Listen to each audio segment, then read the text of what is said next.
Aging farmer gave Hitchhiker a ride, never realizing he'd be the donor to save his life.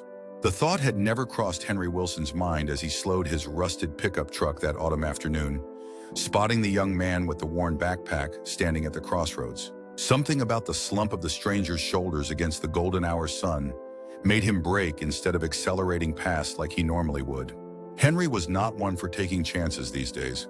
At 73, life had taught him that trust came with consequences, and solitude was safer than disappointment. His arthritic fingers tightened around the steering wheel, hesitating for just a second before he leaned across the seat and pushed open the passenger door. "Where are you headed?" Henry asked, his voice gravelly from disuse. It had been 3 days since he'd spoken aloud to anything but his border collie, Rusty, who now peered curiously from the back seat at the stranger climbing in. "Anywhere that's not here," the young man replied with a weary smile that didn't quite reach his eyes. "Just trying to get to Lakeside if you're going that way." "I'm Jake." Henry nodded, not bothering with his own name as he pulled back onto the empty country road. The cab filled with silence, broken only by the rhythmic squeak of the windshield wipers battling the light drizzle that had just begun to fall. The dashboard clock read 5:17 p.m. Henry should have been home already, settling in with his TV dinner and the evening news, not picking up strangers who carried their lives in frayed backpacks. But something had compelled him to stop. Perhaps it was the way the rain had just started. Or maybe it was the fact that the crossroads where Jake had been standing was a full 7 miles from anything resembling civilization. Whatever the reason, Henry had broken his own rule. Keep to yourself and your life stays uncomplicated. "Thank you," Jake said after a mile of silence. "Most people don't stop these days." Henry grunted in acknowledgement, eyes fixed on the road. The farmlands stretched endlessly on either side, corn stubble from the recent harvest poking through the soil like forgotten memories. His own 200 acres looked much the same, picked clean, waiting for winter, lonely in their emptiness. "You from around here?" Henry finally asked, more to break the uncomfortable silence than from any real curiosity. Jake shifted, his backpack clutched protectively in his lap. "No, sir. Just passing through. Had a job prospect fall through in Millersville." He paused, then added, "Thought Lakeside might have something." Henry knew better. Lakeside was barely hanging on like most small towns in this part of the country. The young left, the old died, and the middle-aged struggled until they became the old. He didn't say this, though. The boy looked defeated enough. "Not much there anymore," he said instead, softer than he'd intended. "Factory closed last year." Jake's shoulders slumped further, and Henry felt an unexpected pang of something he hadn't experienced in years, concern for someone outside his immediate world. He tried to shake it off, focusing instead on the road ahead, as rain began to fall harder, drumming against the roof of the truck. "You got family in Lakeside?" Henry asked, squinting through the streaking windshield. "No, sir. No family anywhere, really." Jake's voice was matter-of-fact, without self-pity, which somehow made the statement all the more sobering. Henry stole a glance at his passenger.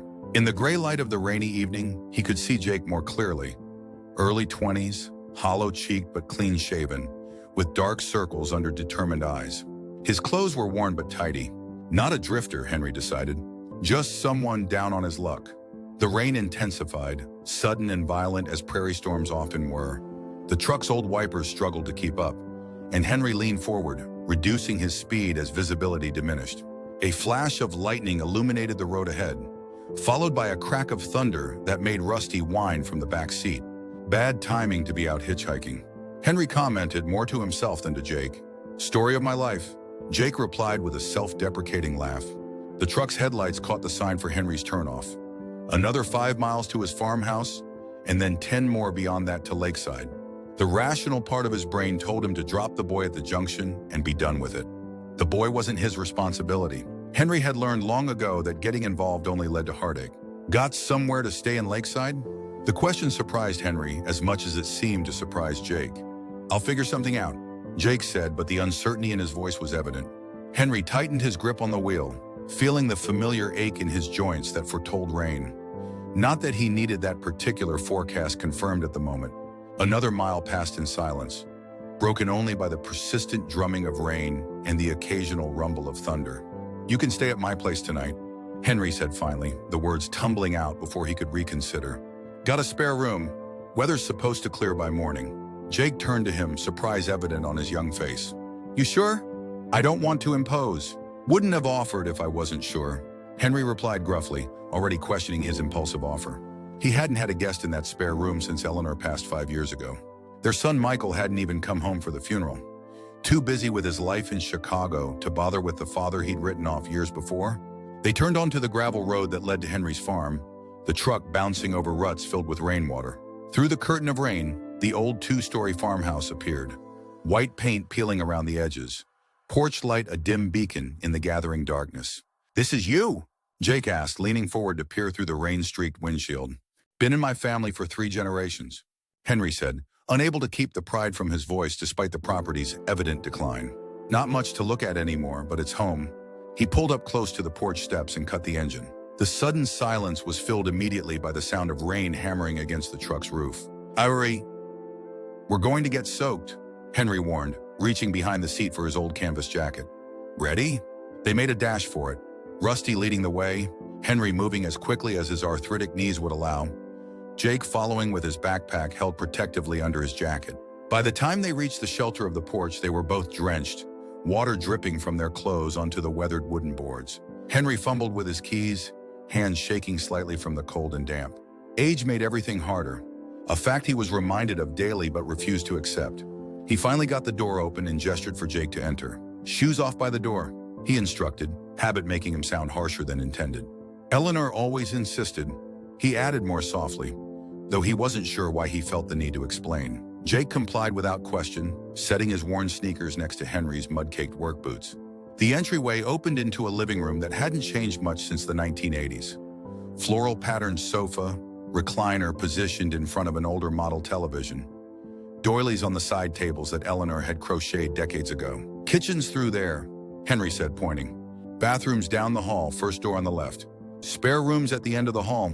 Jake stood awkwardly, dripping on the entryway rug, his backpack clutched in front of him like a shield. "Thank you, Mr." He paused, realizing he didn't know his host's name. "Wilson. Henry Wilson," he supplied, suddenly self-conscious about the state of his home. The dust on the mantel, the stack of old newspapers by the recliner, the general air of a place inhabited by someone who'd stopped caring about appearances. "Mr. Wilson, I really appreciate this." Henry waved away the gratitude, uncomfortable with it. "Let me find you some dry clothes. Can't have you catching pneumonia." He disappeared into his bedroom, returning with a flannel shirt and a pair of sweatpants that had shrunk in the wash years ago. "These might fit. Bathroom's all yours if you want to get changed and warm up." While Jake was in the bathroom, Henry moved around the kitchen with practiced efficiency, despite the stiffness in his joints. He put a pot of soup on the stove, homemade vegetable from last week's batch, frozen in portions for 1, but easily stretched for 2. He fed Rusty, who'd settled on his bed in the corner of the kitchen, watching the unusual activity with curious eyes. The sound of the bathroom door opening made Henry look up. Jake stood in the doorway, swimming slightly in the flannel shirt but looking warmer, his dark hair damp and tousled. "Smells good," Jake commented, nodding toward the stove. "Just soup," Henry replied, turning back to stir it. "Nothing fancy." They ate at the kitchen table, the rain creating a steady background rhythm against the windows. Henry wasn't much for conversation, but found himself asking questions about where Jake had been, what kind of work he was looking for. The boy had worked construction, fast food, retail, whatever would pay the bills. No college education, but smart enough, Henry could tell. Just someone who'd never caught the right breaks. "What about you?" Jake asked between spoonfuls of soup. "You always been a farmer?"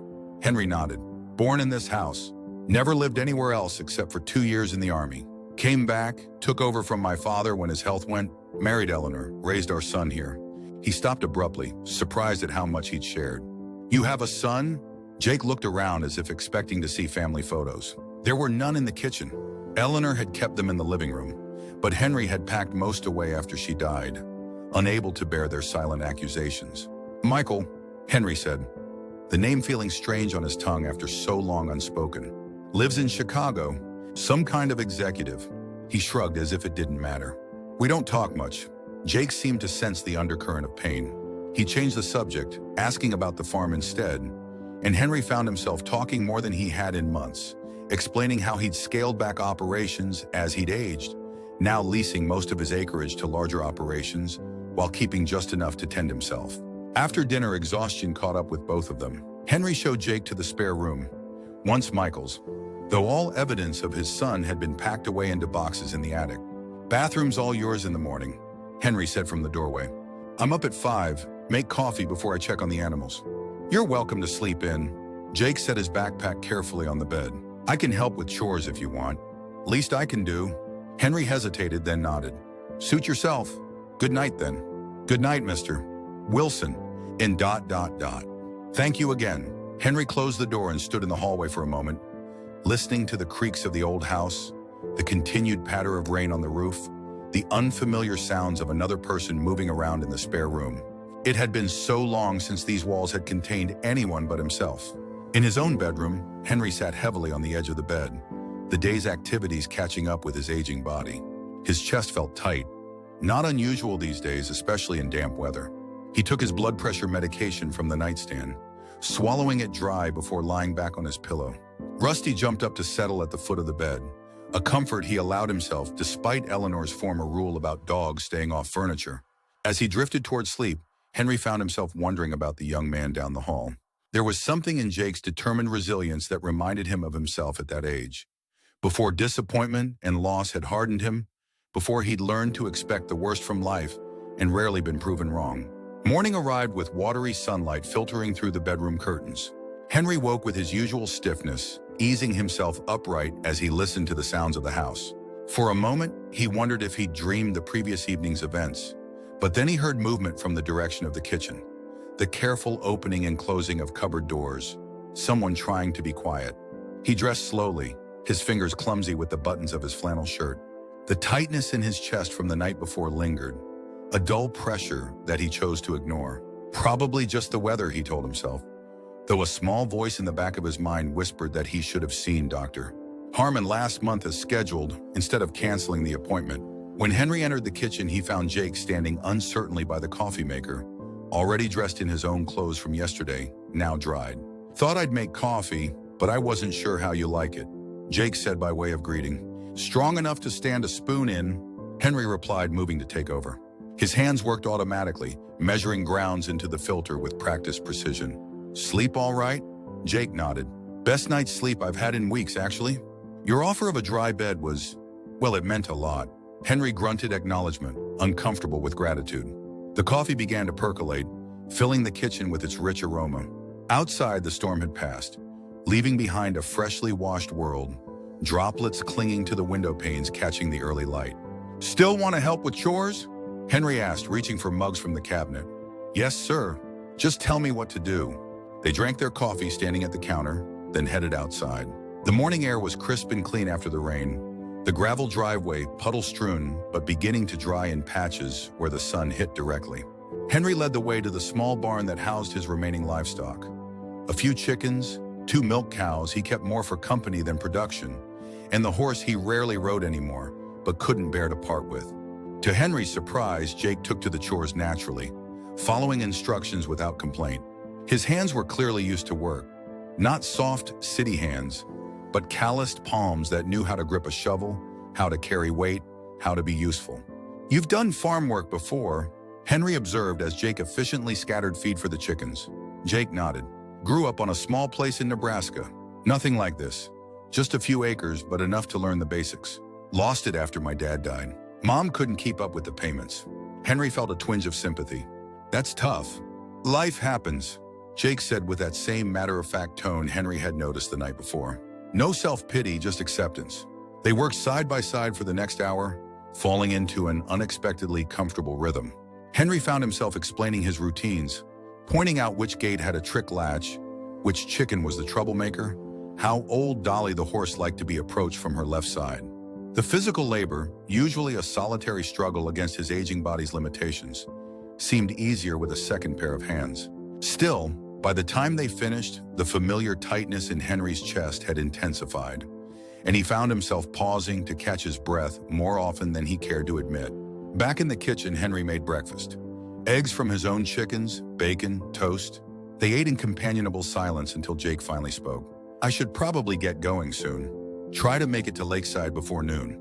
Henry nodded, ignoring the unexpected disappointment that rose in him. What had he expected? The boy had his own life to figure out. "I'll drive you in. Need to pick up a few things anyway." Jake started to protest, but Henry waved him off. "It's on my way," he lied. He hadn't planned to go to town for days, but suddenly the thought of returning to an empty house after Jake left seemed unbearably bleak. They were loading into the truck when the pain hit, a vice-like pressure across Henry's chest that stole his breath and sent him staggering against the side of the vehicle. The world tilted alarmingly, sounds becoming distant and muffled as if underwater. "Mr. Wilson," Jake's voice seemed to come from very far away. "Henry!" Henry was dimly aware of strong hands lowering him to the ground, of Jake's worried face swimming above him, of Rusty barking frantically nearby. Then darkness closed in, and he knew nothing more. Consciousness returned in fragments. The wail of sirens, the jostle of a stretcher, unfamiliar voices speaking in urgent tones, bright lights overhead, the antiseptic smell of a hospital, pain and pressure in his chest, but duller now, manageable. "Mr. Wilson, can you hear me?" A woman's voice, professional but kind. Henry forced his eyes open, blinking against the harsh fluorescent lighting. A nurse in blue scrubs stood beside his bed, checking a monitor. Beyond her, he could see the young man, Jake, standing anxiously in the doorway. "What happened?" Henry's voice came out as a rasp. "You had a heart attack, Mr. Wilson," the nurse explained. "A significant one. You're in Lakeside Memorial Hospital. The doctor will be in shortly to explain everything." Heart attack. The words should have frightened him more than they did. Instead, Henry felt a strange detachment, as if this was happening to someone else entirely. He looked past the nurse to Jake. "You called the ambulance?" Jake stepped into the room, worry etched across his young face. "Found your phone in your pocket. They came pretty quick." The nurse checked Henry's vitals one more time. "The doctor will be here soon," she repeated, then left the room. Jake approached the bed hesitantly. "You scared me half to death." "Sorry to inconvenience you," Henry said, attempting humor, though his voice remained weak. "Don't joke about it," Jake replied, unsmiling. "The paramedics said if I hadn't been there." He trailed off, leaving the rest unsaid. Henry closed his eyes briefly, the reality of the situation beginning to sink in. If Jake hadn't been there, if he hadn't impulsively offered a ride to a stranger, if he'd been alone when his heart decided to quit on him, the what-ifs lined up like dominoes. "Thank you," he said simply, opening his eyes again to look at the young man. Jake shrugged uncomfortably. "Anyone would have done the same." "No," Henry said with certainty. "Not anyone." The doctor arrived then. Dr. Reynolds, a woman in her 40s with a direct manner that Henry appreciated, she explained his condition in clear terms. Significant blockage in multiple coronary arteries, damage to the heart muscle, the need for immediate intervention. "We need to perform bypass surgery," she concluded. "The sooner the better. We've already started the process of transferring you to Memorial Hospital in Cedar Rapids. They have a cardiac surgery unit. They'll be ready for you tomorrow morning." Henry nodded numbly, trying to absorb the information. Surgery. Hospital. The words conjured memories of Eleanor's final illness, the sterile rooms where Hope went to die. "I should call Michael," he said, though the thought of his son's reaction, if he bothered to react at all, filled him with dread. "I can help with that," Jake offered. "Just tell me his number." Henry recited it from memory, wondering if it had changed in the years since they'd last spoken. Jake stepped out of the room to make the call, leaving Henry alone with his thoughts and the steady beep of the heart monitor. Surgery. The farm. Rusty. His mind cycled through practical concerns, avoiding the deeper fear that lurked beneath them all. He'd always assumed he'd die on his farm, preferably while working the land he loved. The thought of ending his days in a hospital bed, dependent on others, filled him with a visceral dread. Jake returned 15 minutes later, his expression carefully neutral. "I spoke with your son," he said. "He said he'll try to come, but he's in the middle of some big project at work. He asked me to keep him updated. Try to come." Henry closed his eyes, unsurprised but still hurt. Some things never changed. "With Terrain War, what about your dog?" Jake asked. "And the animals?" "Mrs. Calloway next door has a spare key. She checks on things when I'm away." Henry hesitated, then added, "But she's getting on in years herself. Can't do the heavy work." Jake seemed to consider this. "I could stay," he said finally. "At your place, I mean. Take care of the animals while you're in the hospital." Henry studied the young man's face, looking for signs of ulterior motives. He found none, just earnest concern and what appeared to be genuine desire to help. "You don't even know me," Henry said. "I know you gave a complete stranger a ride and a place to stay during a storm." Jake replied, "That tells me enough." A nurse came in to announce that the transfer ambulance would be arriving shortly to take Henry to Cedar Rapids. Jake promised to check on the animals, then returned to the hospital before Henry was transferred. True to his word, Jake appeared later that afternoon, carrying a small duffel bag with items from Henry's house. His toothbrush, a change of clothes for after the surgery, the prescription medications from his nightstand. "Mrs. Calloway showed me where everything is," Jake explained. "The animals are all fine." Rusty was a bit confused, but he settled down once I fed him. Henry felt a wave of gratitude that took him by surprise. "You didn't have to do all this." "I wanted to," Jake said simply. The ambulance came, and Henry was transferred to Cedar Rapids, 40 miles away. Jake promised to visit the next day after the surgery. Henry found himself believing him, though experience had taught him that people rarely kept such promises. The surgery was scheduled for early morning. As they prepared him, Henry felt a calm resignation settle over him. If this was his time, so be it. He'd lived his life. Not always well, not always wisely, but it had been his. If there was regret, it centered mostly on Michael, on the rift that had grown between them over the years, hardening into what now seemed an unbridgeable chasm. The anesthesiologist explained the procedure as nurses bustled around, attaching monitors and IVs. Henry listened with half an ear, his mind drifting to his farm, the fields he'd walked for 7 decades, the house that held the ghosts of his past, the animals that depended on him. And now, strangely, a young drifter who'd somehow become part of the equation. "Count backward from 10. The anesthesiologist instructed, and Henry obediently began. 10, 9 ... 8 ... before darkness claimed him. He awoke to the steady beep of monitors and the uncomfortable sensation of a breathing tube. Disoriented and groggy, he tried to make sense of his surroundings. The ICU, he realized gradually, post-surgery. The tube was removed soon after he regained consciousness, leaving his throat raw and sore. "Surgery went well," the nurse told him with professional cheerfulness. "Dr. Wanshorn der Kuryaborn. Lyndon will be by later to explain everything." Hours passed in a haze of pain medication and intermittent sleep. When Henry next awoke fully, he was surprised to find Jake sitting beside his bed, reading a worn paperback. "You came," Henry said, his voice still raspy from the tube. Jake looked up, smiling. "Told you I would." "How are you feeling?" "Like I was hit by a tractor," Henry admitted. "But I'm alive, which is something." The doctor said the surgery went really well. 4 bypasses. He said you have the heart of a much younger man underneath all that blockage. Henry grunted skeptically. If that were true, he wouldn't be lying here with his chest cracked open. "The farm?" he asked. "Everything's fine," Jake assured him. Mrs. Calloway's grandson came over to help with the heavier chores. Nice kid, about 16. Said he used to do odd jobs for you sometimes. "Tommy," Henry nodded. "Good boy, but his grandmother worries about him doing too much with my equipment." He paused, then asked the question he'd been avoiding. "Any word from Michael?" Jake's hesitation told him everything. "He called the hospital this morning. Said he's tied up with some big client meeting, but he'll try to make it next week." Next week, when the crisis had passed, when the difficult days of early recovery were over, when his presence would be more symbolic than necessary, Henry tried to tamp down the familiar disappointment. "Your son seemed concerned," Jake added, clearly trying to find something positive to say. "He's always been good at seeming," Henry replied, more bitterly than he'd intended. The days that followed fell into a pattern.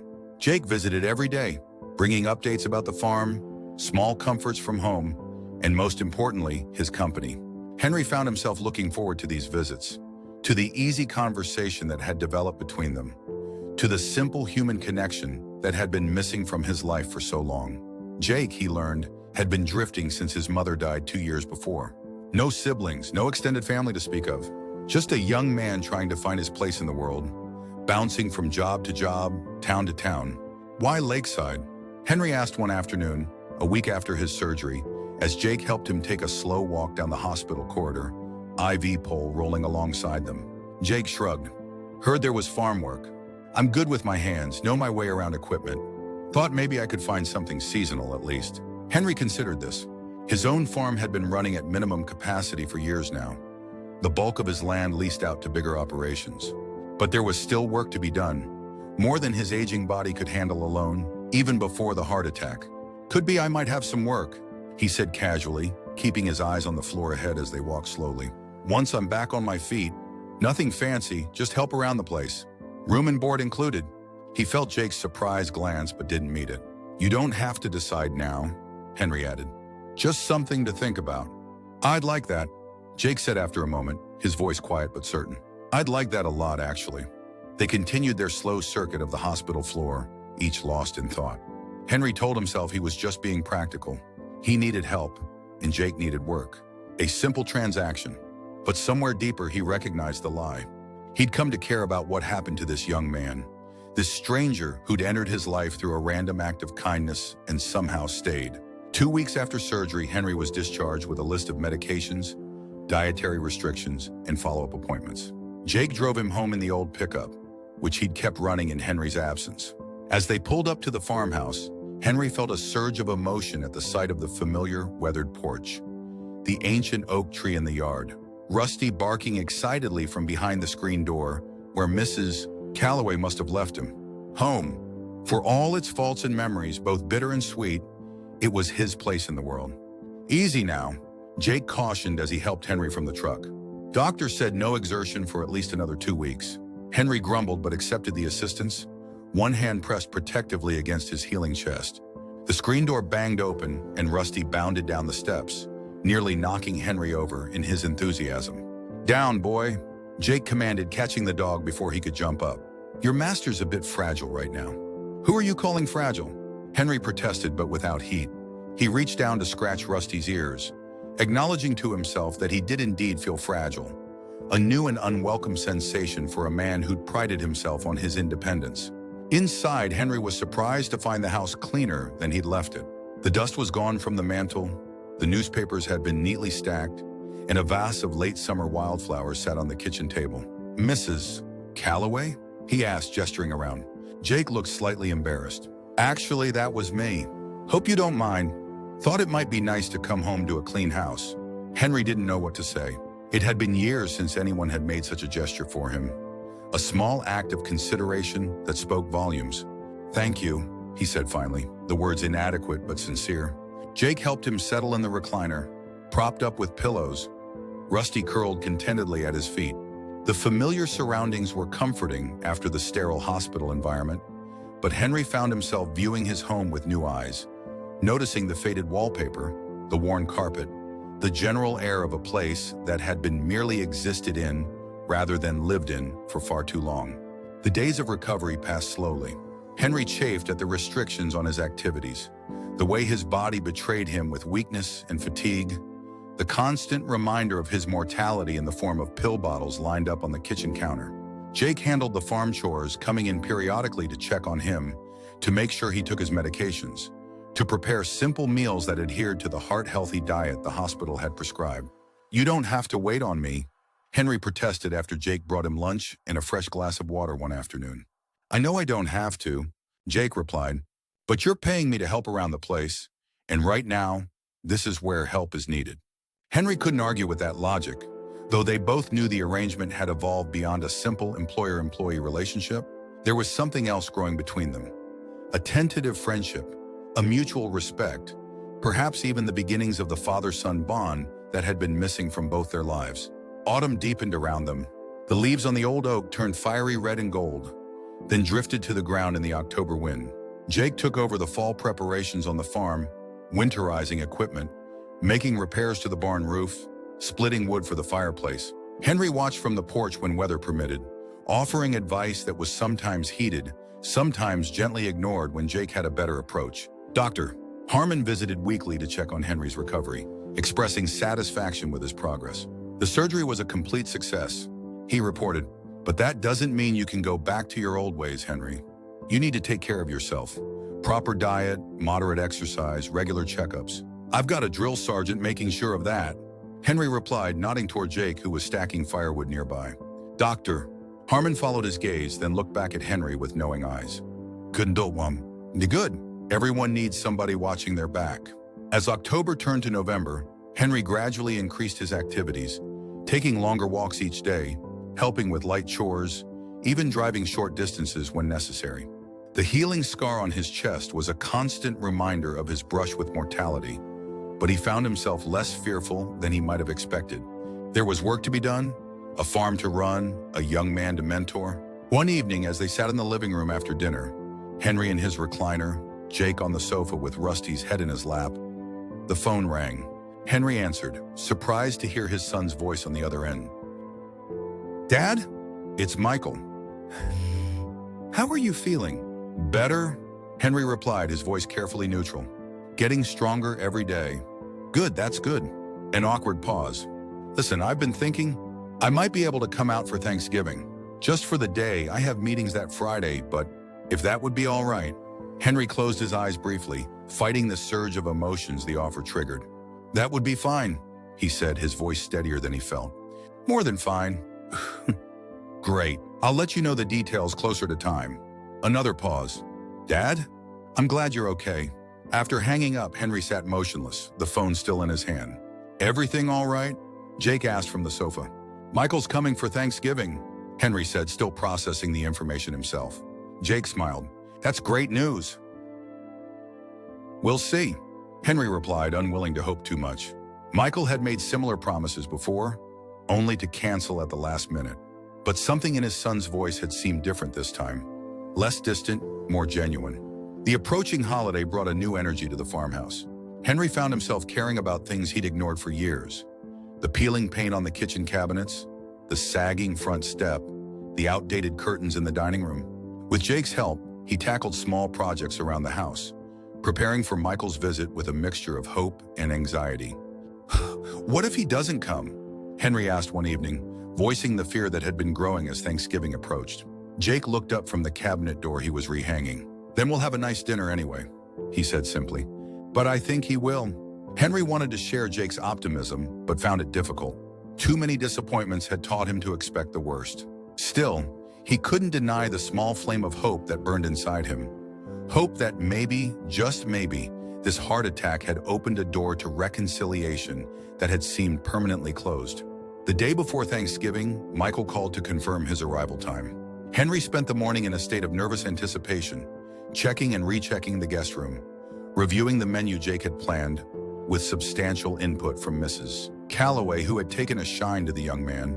"Relax," Jake advised, watching Henry rearrange the living room furniture for the third time. "Everything looks great." Henry stopped, suddenly aware of how obvious his anxiety must be. "It's been 7 years," he said quietly, "since he was here, since Eleanor's funeral." Jake nodded in understanding. "That's a long time." Too long," Henry agreed, a lifetime of regret in those 2 words. The next morning dawned clear and cold, a perfect Thanksgiving day.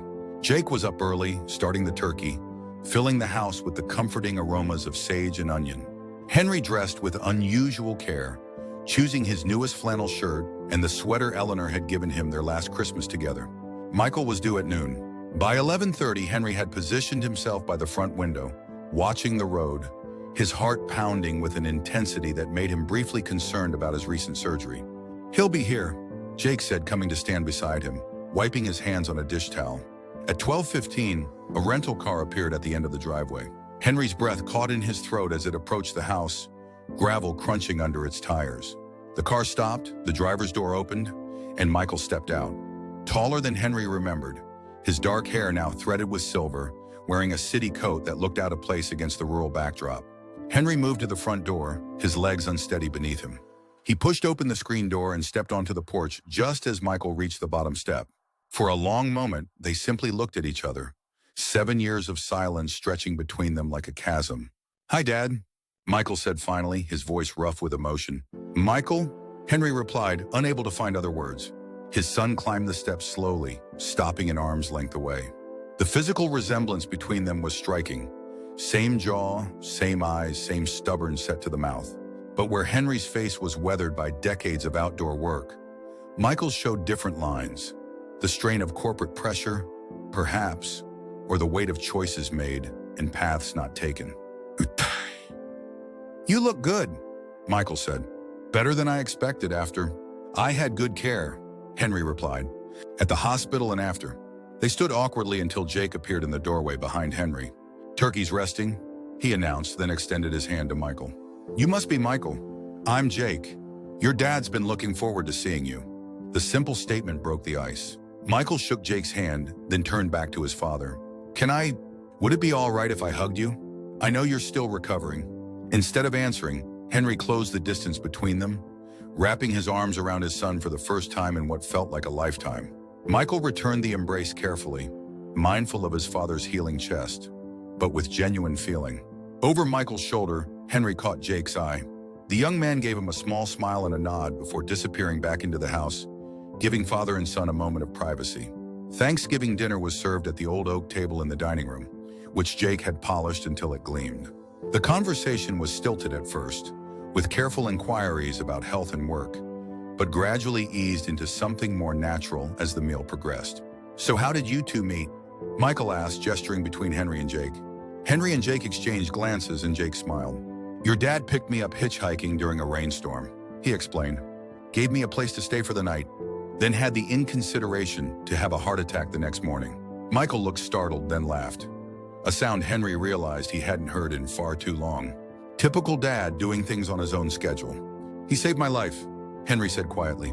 "Called the ambulance, stayed with me at the hospital, looked after the farm while I was recovering. Just happened to be in the right place." Jake demurred. Michael studied the young man with new interest. "Well, I'm grateful you were. We haven't always... Dad and I haven't been close. But I never wanted..." He trailed off, emotion making his voice unsteady. "I know," Henry said, reaching across to touch his son's hand briefly. "I know that." After dinner, as Jake cleared the dishes, refusing offers of help, Henry and Michael moved to the living room. The conversation turned inevitably to the past, to the arguments that had driven them apart, to Eleanor's illness and death, to the years of silence that had followed. "I was so angry," Michael admitted, "at you, at the farm, at everything it represented. I wanted more than this small-town life, and I couldn't understand why you couldn't see that. And I couldn't understand why what was enough for me, for your mother, wasn't enough for you," Henry replied. "I took it as rejection. It wasn't. Not of you, anyway. I needed something different." Henry nodded, understanding now in a way he hadn't been able to before. "And did you find it? What you were looking for?" Michael's smile was tinged with sadness. "Parts of it. Career success, financial security. But other things, family, roots, connection, those have been harder." From the kitchen came the sounds of Jake working. Water running, dishes being stacked, the homey domestic noises that had once been so common in this house and had only recently returned. "When the hospital called," Michael said, his voice lower now, "when they said you'd had a heart attack, I realized how much time we'd wasted. How many years we'd lost that we can never get back. We're here now," Henry said simply. Michael stayed later than planned, calling to reschedule his morning meeting so he could spend the night. After Jake excused himself to his room, father and son talked late into the evening, beginning the slow work of rebuilding what had been broken. In the morning before leaving, Michael pulled Jake aside. "Thank you," he said earnestly, "for being here for him when I wasn't, for seeing something in him that's worth your time and care." Jake shook his head. "Your dad's a good man. Stubborn as hell, but good. I'm the lucky one. He gave me a chance when most people wouldn't have looked twice." Michael nodded thoughtfully. "I'll be back for Christmas," he promised. "And more often after that, if that's all right." "He'd like that," Jake assured him, more than he'll ever say. Winter settled over the farm, bringing short days and long nights, frost-covered fields and smoke curling from the chimney. Henry continued to regain his strength, though he knew he would never again be the man he once was. The heart attack had changed him, not just physically, but in deeper ways he was still discovering. He found himself paying attention to things he'd overlooked for years. The particular quality of light at dawn when it first touched the eastern fields, the comforting rhythm of Jake's footsteps moving around the house, the simple pleasure of shared meals and evening conversations. Life had narrowed in some ways, but deepened in others. Dr. der Nirenwash, Harmon continued his regular visits, pleased with Henry's progress, but concerned about some persistent symptoms. Shortness of breath, fatigue that seemed excessive even for someone recovering from major surgery. "I'd like to run some additional tests," he said during a December visit, "just to be thorough." Henry agreed reluctantly, more to ease Jake's obvious concern than from any worry of his own. The tests were scheduled for the following week at Cedar Rapids. The results came back just before Christmas. Dr. Hamashuri Rayshon Shuri Demorni. Harmon arrived at the farm one snowy afternoon, his expression grave in a way that told Henry the news before a word was spoken. "It's not good, is it?" Henry asked as they sat at the kitchen table, Jake hovering anxiously nearby. Doctor, when Idarana when the service. Harmon shook his head. The bypass surgery was successful, but there's been damage to your heart muscle that's more extensive than we initially thought. And there are complications with your kidneys. They're failing, Henry. What does that mean? Jake asked, his voice tight with worry. It means dialysis for now. Doctor, Harmon explained. 3 times a week at the hospital. And eventually, he hesitated. Eventually what? Henry pressed. Eventually, you'll need a kidney transplant. We're putting you on the waiting list, but at your age, he didn't need to finish the sentence. They all understood the implications. Older patients were lower priority, and the wait could be years. How long without the transplant? Henry asked bluntly. With dialysis, maybe a year, maybe 2.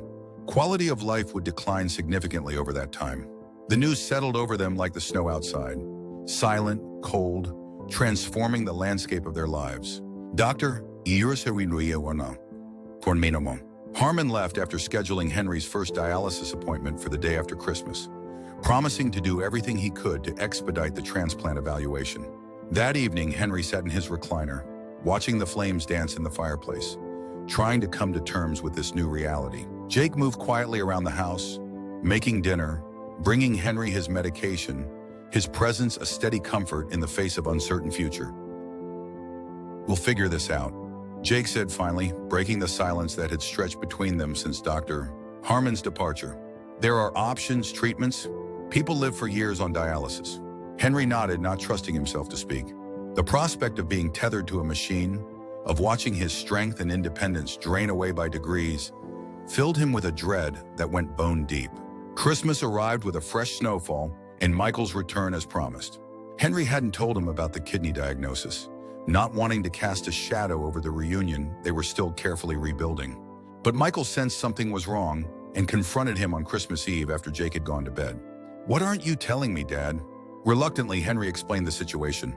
Michael listened in stunned silence, his face growing paler as the full implications became clear. Why didn't you call me right away? He demanded when Henry finished. What could you have done? Henry asked, not unkindly. You have your life in Chicago, your job, your responsibilities. You're my father, Michael said, his voice breaking. That trumps everything else. The next morning, Christmas Day, dawned bright and clear, sunlight glinting off the snow-covered fields. They exchanged simple gifts around a small tree Jake had cut from the back woodlot. New work gloves for Jake, a sweater for Michael, a handcrafted walking stick for Henry that Jake had been secretly working on for weeks. Michael seemed distracted throughout the day, disappearing several times to make phone calls. When questioned, he merely said he was checking in with work, but Henry suspected there was more to it. The day after Christmas, Henry had his first dialysis treatment. The procedure itself wasn't painful, but the aftermath left him exhausted and nauseated. Jake drove him home, concern evident in every glance, every careful movement as he helped Henry from the truck to the house. This is just temporary, Jake assured him, though Henry could hear the forced optimism in his voice. Until they find you a kidney match. Henry didn't respond. They both knew the odds, his age, his blood type, the long waiting lists. The unspoken reality hung between them like a shadow. That evening, Michael arrived unexpectedly, having driven back from Cedar Rapids where he'd returned to his hotel after Christmas. I've been doing research, he announced without preamble, spreading papers across the kitchen table, about living donors, compatibility testing, the whole process. Henry stared at his son, understanding slowly dawning. Michael, no, I can't ask that of you. You didn't ask. I'm offering. Michael's expression was resolute. I've already spoken with the transplant coordinator at the hospital. I'm being tested tomorrow to see if I'm a match. But your job, your life in Chicago, will still be there, Michael interrupted. This is more important. Henry looked from his son to Jake, who stood leaning against the counter, a complicated mix of emotions playing across his young face. I'd do it myself if I could, Jake said quietly, but they won't let me. Not without knowing my medical history, family background, and I don't have those records. The admission hung in the air between them. Jake had never spoken much about his past beyond the basics. His parents, the lost farm in Nebraska. Now Henry understood there were gaps, missing pieces that might forever remain unknown. It might not even be necessary, Michael said, breaking the tension. If I'm a match, problem solved. If not, we'll figure something else out. Together. The days that followed took on a surreal quality. Dialysis treatments that left Henry drained, consultations with specialists, Michael's constant presence as he extended his stay indefinitely, putting his Chicago life on hold. And through it all, Jake's steady support, his quiet efficiency in keeping the farm running, his unwavering belief that somehow things would work out. In late January, the test results came back. Michael was not a compatible donor for his father. The news hit all of them hard, though Henry had tried to prepare himself for this outcome. There are other options, Michael insisted, refusing to accept defeat. Paired exchanges, donor chains, the transplant coordinators looking into everything. But Henry could see the fear behind his son's determined optimism, the same fear he recognized in Jake's eyes when the young man thought he wasn't looking. Time was becoming their enemy, each dialysis session taking more out of Henry, each day bringing new symptoms, new reminders of his body's steady decline. February brought harsh winter storms that isolated the farm for days at a time. Jake battled the elements to keep the animals fed and watered, to ensure the driveway remained passable for Henry's dialysis appointments. Michael had reluctantly returned to Chicago, but called daily, sometimes multiple times, as if afraid of missing any development in his father's condition. One evening, after a particularly difficult day following dialysis, Henry sat at the kitchen table while Jake prepared dinner. The young man moved with the easy familiarity of someone completely at home, humming tunelessly as he chopped vegetables for soup. "You should go," Henry said suddenly. Jake turned, knife paused mid-chop. "Go where?" "Anywhere. Everywhere. You're young, Jake. You shouldn't be spending your life taking care of an old man who's running out of time." Jake set the knife down carefully. "Is that what you think I'm doing? Wasting my time?" "No, that's not." Henry sighed, frustrated by his inability to express what he meant. "You have your whole life ahead of you, and I'm grateful, more than I can say, for everything you've done. But I don't want you to stay out of obligation or pity." "Pity?" Jake repeated, his voice hardening. "Is that what you think this is?" "I don't know what it is," Henry admitted. "I just know you deserve better than being tied to a dying man and a struggling farm." Jake was silent for a long moment, his expression unreadable. Then he pulled out a chair and sat across from Henry, his eyes direct and unwavering. "When you picked me up that day," he said quietly, "I was at the end of my rope. No job, no home, no family, no future that I could see. You didn't just give me a ride or a place to stay. You gave me purpose. A chance to be useful, to matter to someone. This isn't obligation or pity. This is home. The first real one I've had since my parents died." Henry blinked hard against the sudden moisture in his eyes. "Jake, I'm getting tested." Jake interrupted. "As a donor, I've been talking with the transplant coordinator. They're making an exception to the usual protocols, given your situation." Henry stared at him, speechless. "But you said..." "I know what I said, about not having my medical records. And that's true, there are gaps. But they can still test for compatibility. And if I'm a match..." Jake shrugged as if offering a kidney was the most natural thing in the world. "I can't let you do that," Henry protested. "It's too much. It's not your decision to make," Jake replied with gentle firmness. "Besides, the odds are against it anyway. But we have to try." The testing process began the following week. Jake underwent a battery of examinations. Physical, psychological, detailed blood work. Henry alternated between hope and dread, unable to decide which emotion was more dangerous. March arrived with the first hints of spring. Snowdrops pushing through the last patches of snow, days growing perceptibly longer, birds returning to the old oak tree. Henry continued his dialysis regimen, each session leaving him more depleted than the last. The farm's demands grew with the changing season, and Jake shouldered more of the work, bringing in Tommy Calloway to help with the heavier tasks. Michael visited whenever he could, weekends mostly, though he'd taken to working remotely on Mondays and Fridays to extend his stays. The strained relationship between father and son had given way to something new. Not the easy closeness of years past, but a hard-won understanding, a mutual respect that acknowledged their differences while embracing their shared blood and history. On a mild day in late March, Dr. Harmon's car pulled into the driveway. Henry was sitting on the porch, wrapped in a blanket despite the relative warmth, watching Jake and Tommy repair a section of fence in the nearest pasture. The doctor's unexpected arrival sent a jolt of apprehension through him. "Doctor," Harmon came up the steps slowly, his expression giving nothing away. "Thought I'd stop by in person," he said, settling into the chair beside Henry. Beautiful day, isn't it? Cut the small talk, Robert, Henry said, using the doctor's first name as he rarely did. What is it, doctor? Harmon smiled faintly. Direct as always. He looked out toward the field where Jake was working, then back to Henry. The test results are in. Jake is a compatible donor. The words hung in the air between them, both miraculous and terrifying. How is that possible? Henry asked finally. Oh, now, what are the odds?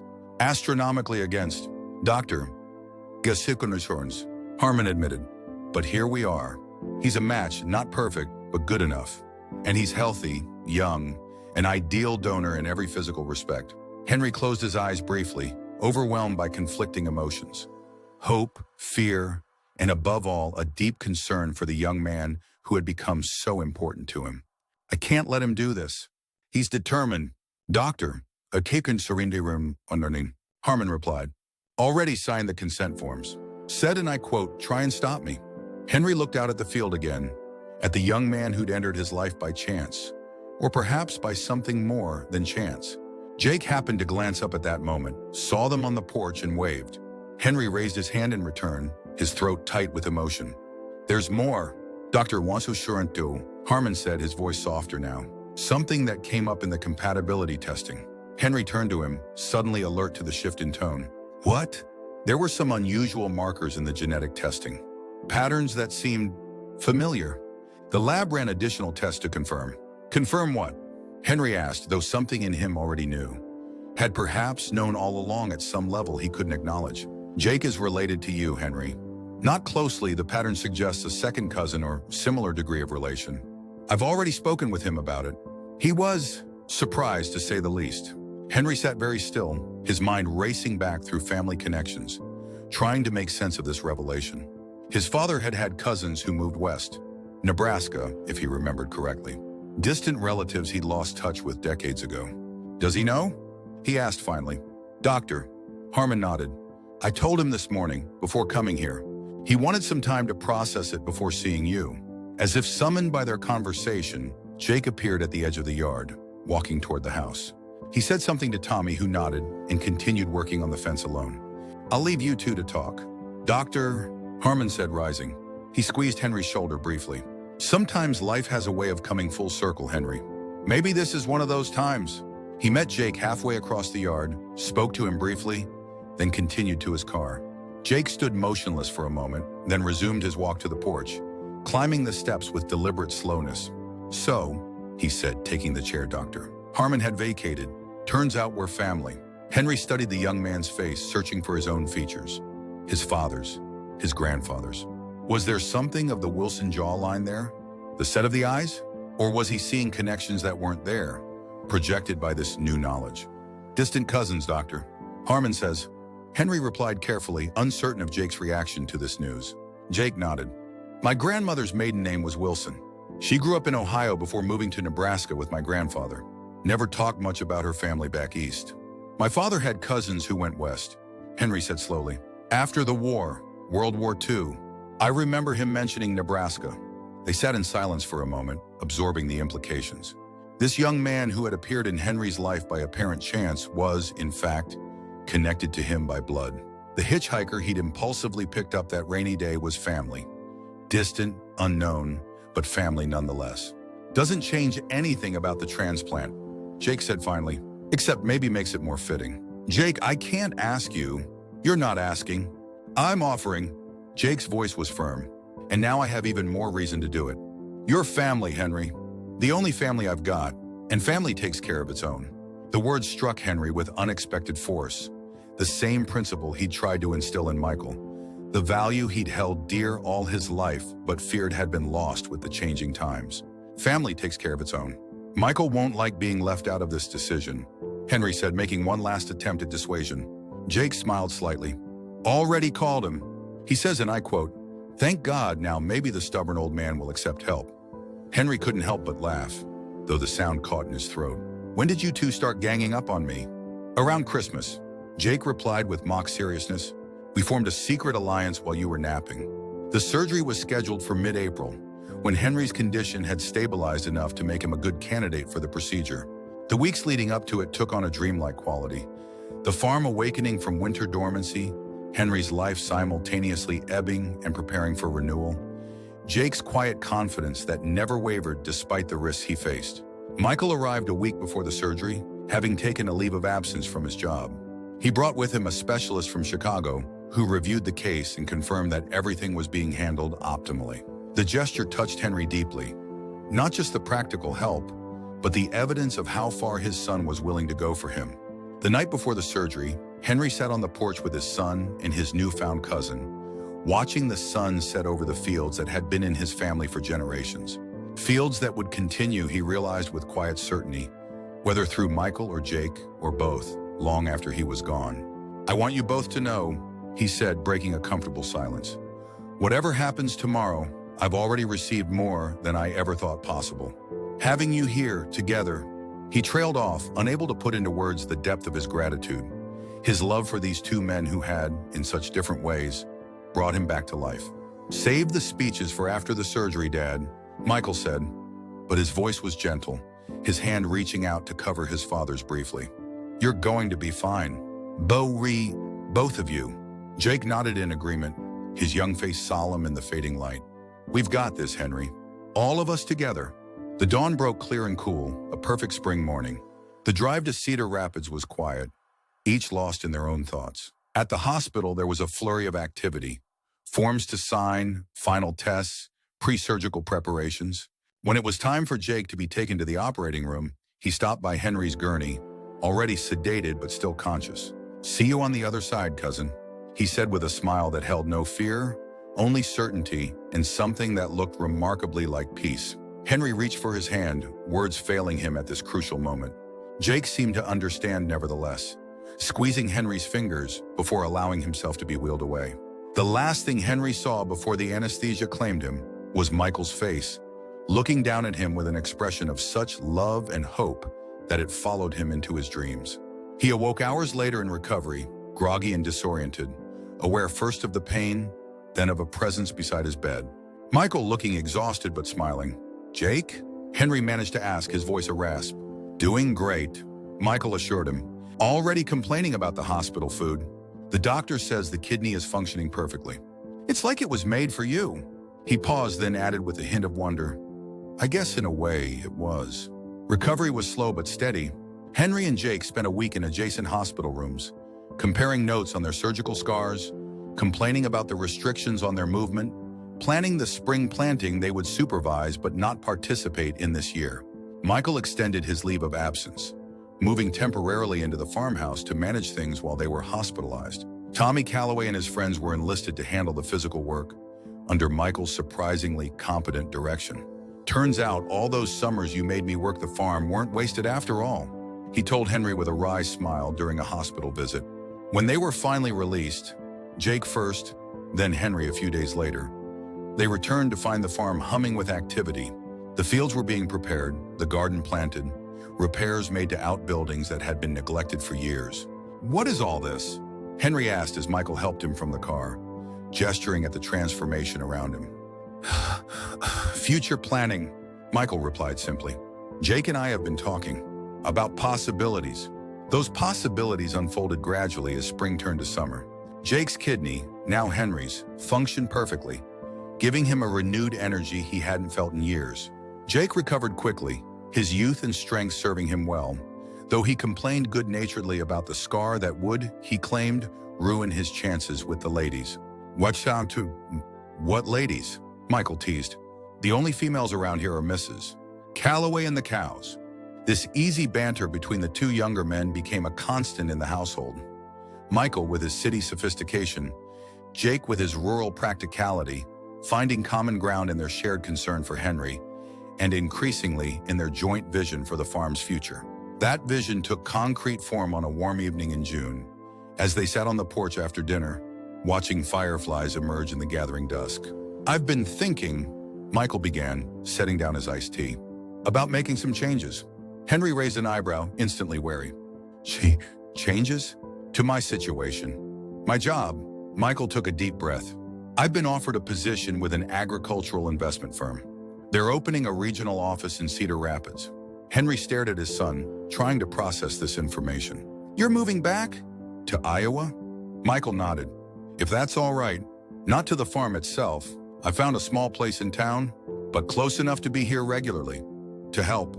And I'd stay on, Jake added. Running the day-to-day operations? We've been talking about expanding. Organic crops on the north section, maybe a small CSA program for the local market. Henry looked from one to the other, these two men who had become the center of his world. His son, finding his way back to his roots while forging his own path. His cousin, discovered by chance or fate, who had given him not just a kidney, but a reason to look toward the future rather than dwelling in the past. You've been busy planning my retirement, I see, he said, but without rancor. More like planning how to keep you busy without killing yourself, Michael retorted. Doctor's orders, remember? Delegation is your new middle name. Henry laughed, a full, hearty sound that felt unfamiliar but good. And when did you two become the experts on running this place? Around the time one of us gave you a kidney and the other one learned every agricultural business model in the Midwest? Jake replied with a grin. Face it, Henry, you're outnumbered. Indeed he was, and grateful for it. As summer deepened around them, bringing long golden evenings and the promise of a bountiful harvest, Henry found himself living a life he could never have imagined on that rainy autumn day when he'd stopped for a hitchhiker at a lonely crossroads. The aging farmer had given a hitchhiker a ride, never realizing he'd be the donor to save his life. But what neither of them could have known was that in saving a life, they would both find something even more precious. A family rebuilt, a future reclaimed, and the profound understanding that sometimes the greatest journeys begin with the smallest acts of kindness.